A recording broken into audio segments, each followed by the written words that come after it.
саломат рӯзҳои наздик бояд таваллуд кунад. ӯ шавҳараш интизори писар буданд, аммо 3 ташхис нишон дод ки тифл духтар аст. баъди ин шавҳараш саломати обистанро бо 2 духтарча танҳо гузошт. ба хотири ҳомиладор шидем ки бо бача шава, зиндаги мустаҳкам шава, зиндагим вайрон нашава, фарзандон бепадар нашава. не ки ишам духтар 3 бор ӯзӣ кард, 3 бор духтар гуфт, полни партов рафт.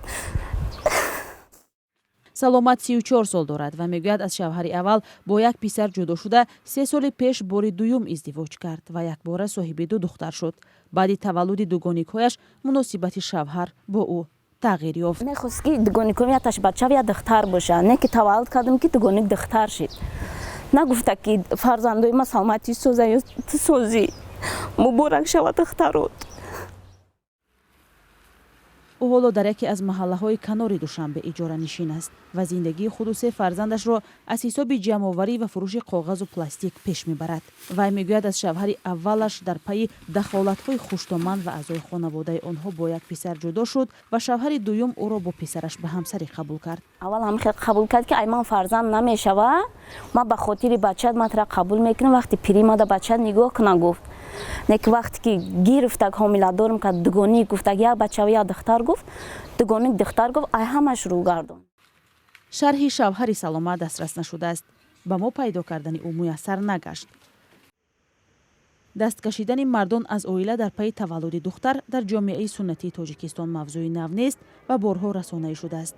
ба бовари чунин хонаводаҳо мард дар ҷомеаи суннатии Тоҷикистон саробони хонавода ва нерӯи асосии корӣ ҳисоб мешавад. аз ин рӯ маъмулан ба таваллуди писар бартарият медиҳанд. ана модароне ҳастанд ки вақте ки фарзанди дуюмашон аллакай духтар таваллуд мешаванд, аз зиндагӣ норозӣ мешаванд ки масалан барои чи ман духтар таваллуд кардам, писар не. ва шавҳаронашон нисбати ин занҳо бетаваҷҷӯҳӣ зоҳир мекунанд. баръакс ҳатто ҳолатҳое ҳастанд ки мисол шавҳаро занҳоро бо он гунаҳгор мекунанд ки ту духтар мезоӣ гуфта бо зани дуюм ё сеюм мегиранд. ҳол он ки ин чунин беақлтарин шавҳар ба ин корро медиҳад, чунки ҳам дар қуръон ҳам илми замонави собит намудааст ки духтар ё писар таваллуд шудан аз зан ҳеҷ вобастагӣ надорад. баръакс ин аз худи мард аст. донишмандон мегӯянд ҳамин чанд андешаи ғалат маҳз дар зеҳни мардон боқӣ мондааст ки ба нақси ҳуқуқи занону духтарон дар хона сабаб мегардад. баъзе вақт гоҳо нияти нодуруст мешавад ки масалан гоҳо шартҳои нодуруст мешавад. пеш аз он ки масалан арӯсӣ мекунанд, издивоҷ мекунанд, аллакай шарт мегузоранд ки кӯшиш кунед духтар нашавад. ин шарти ҷоҳилона аст. ё ки масалан бо нияти баде ки масалан касеро пештар дӯст медошт, мехоҳад ба он издивоҷ кунад, ҳаминро баҳона карда, духтардориро баҳона карда. лекин ин ноогоҳ бояд огоҳ бошад, бояд бидонад ки агар 100 зани дигар бигирад, фарзандоро қатор кунад, ҳеҷ вақт баракат намеёбад, чунки аввалин неъмати парвардигорро носипосӣ кард.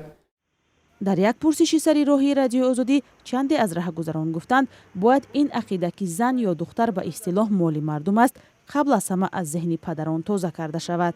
барои он ки хеле мардҳо ҳастанд дар вақти ҷавонияшон бисёр гашту гузор бисёр кардагианд, шабнишинӣ карда мегарданд. не масалан гирем дар дискоклубҳо гаштагианд, аз ҳамин ҳисоб бошад.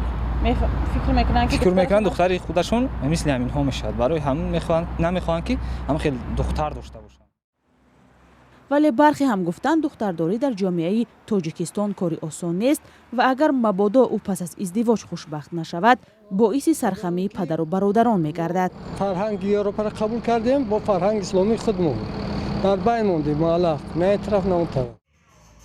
таҳлилгарон мегӯянд афзоиши занҳои муваффақ дар бахшҳои мухталифи ҷомеаи Тоҷикистон дар солҳои ахир тафаккури бартарии ҷинсӣ дар хонаводаҳоро ба оҳистагӣ аз байн мебарад. саломат мегӯяд ба хотири ин ки бо шавҳараш никоҳи расмӣ надорад, то ба додгоҳ кашонидани ин қазия барояш мушкил аст. дар ҳоли ҳозир талоши ин зан танҳо солим ба дунё овардани тифли батнаш аст ва намедонад дар оянда сарнавишти худу фарзандонаш чӣ мешавад.